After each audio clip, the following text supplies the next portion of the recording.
ನಿಮ್ಮನೇಲೂ ಸುಮ್ಮನೆ ಕಿರಿಕಿರಿ ಜಗಳ ಆಗ್ತಿದೆಯಾ? ಅಮಾವಾಸ್ಯೆ ಪೌರ್ಣಮಿ ಬಂದರೆ ಜಗಳ ಆಗೋದು, ಆರೋಗ್ಯದಲ್ಲಿ ಸಮಸ್ಯೆ ಬರೋದು, ಈ ರೀತಿ ಎಲ್ಲ ಫೇಸ್ ಮಾಡ್ತಿದ್ದೀರಾ ಅಂದರೆ ವಿಡಿಯೋ ಸ್ಕಿಪ್ ಮಾಡ್ದಿರಾ ಪೂರ್ತಿ ನೋಡಿ. ಎಲ್ರಿಗೂ ನಮಸ್ಕಾರ. I am Jyothi Sachin from ಧಾತ್ರಿ ಶ್ಲೋಕ ಸೆಂಟರ್. ಈ ರೀತಿ ಸಮಸ್ಯೆಗಳನ್ನೆಲ್ಲ ನೀವು ಅನುಭವಿಸ್ತಿದ್ದೀರಾ ಅಂದರೆ ಈ ಸಿಂಪಲ್ ರೆಮಿಡಿನ ಫಾಲೋ ಮಾಡಿ, ಖಂಡಿತ ವರ್ಕ್ ಆಗುತ್ತೆ. ನಿಮ್ಮ ದೇವರ ಮನೆಯಲ್ಲಿ ದೇವರ ಬಲಭಾಗಕ್ಕೆ ಅಂದರೆ ನಿಮಗೆ ಲೆಫ್ಟ್ ಸೈಡು ದೇವರ ಬಲಭಾಗಕ್ಕೆ ಒಂದು ಚಿಕ್ಕ ತಂಬಿಗೆಯಲ್ಲಿ ನೀರನ್ನು ತುಂಬಿಸಿ ಇಡಿ. ತಂಬಿಗೆ ಸುತ್ತ ಗಂಧ ಮತ್ತು ಕುಂಕುಮವನ್ನು ಹಚ್ಚಿ ಇಡಿ. ತಂಬಿಗೆ ಯಾವುದಾದ್ರೂ ಆಗಿರ್ಬೋದು, ಬೆಳ್ಳಿ, ತಾಮ್ರ, ಸ್ಟೀಲು, ಯಾವುದಾದ್ರೂ ಪರವಾಗಿಲ್ಲ. ತಂಬಿಗೆ ಒಳಗಡೆ ನೀರನ್ನು ಹಾಕಿ ಇಡಿ. ಮಂಗಳವಾರ, ಶುಕ್ರವಾರ ಯಾವುದೇ ಕಾರಣಕ್ಕೂ ಈ ತಂಬಿಗೆಯಿಂದ ನೀರನ್ನು ತೆಗಿಬೇಡಿ.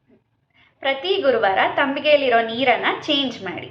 ಈ ಸಿಂಪಲ್ ರೆಮಿಡಿನ ಫಾಲೋ ಮಾಡಿ ನೋಡಿ. ನಿಮ್ಮನೆಯಲ್ಲಿ ಗಂಗೆ ನೆಲೆಸೋದ್ರಿಂದ ಮನೆಯಲ್ಲಿ ಸುಖ, ಶಾಂತಿ, ನೆಮ್ಮದಿ ಎಲ್ಲವೂ ಇಂಪ್ರೂವ್ ಆಗುತ್ತೆ. ಆರೋಗ್ಯ ಸಮಸ್ಯೆ ಇದ್ದರೂ ವಾಸಿಯಾಗ್ತಾ ಬರುತ್ತೆ.